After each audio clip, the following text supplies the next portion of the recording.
From NPR News, this is All Things Considered. I'm Jackie Leiden, sitting in for Jennifer Ludden. We'll hear the voices of the King's College Choir, Cambridge, later this hour. But first, we have a Christmas story written and read by our friend Paul Auster. It may be familiar to those who've seen his movies, Smoke. Here is Augie Wren's Christmas story. I heard this story from Augie Wren. Since Augie doesn't come off too well in it, at least not as well as he'd like to, he's asked me not to use his real name. Other than that, the whole business about the lost wallet and the blind woman and the Christmas dinner is just as he told it to me. Augie and I have known each other for close to 11 years now. He works behind the counter of a cigar store on Court Street in downtown Brooklyn.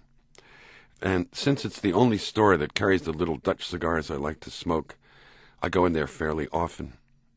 For a long time, I didn't give much thought to Augie Wren.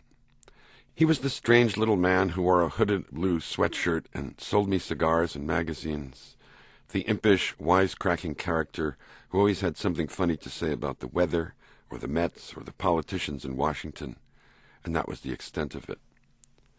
But then one day, several years ago, he happened to be looking through a magazine in the store, and he stumbled across a review of one of my books. He knew it was me because a photograph accompanied the review. And after that, things changed between us. I was no longer just another customer to Augie. I had become a distinguished person. Most people couldn't care less about books and writers, but it turned out that Augie considered himself an artist. Now that he had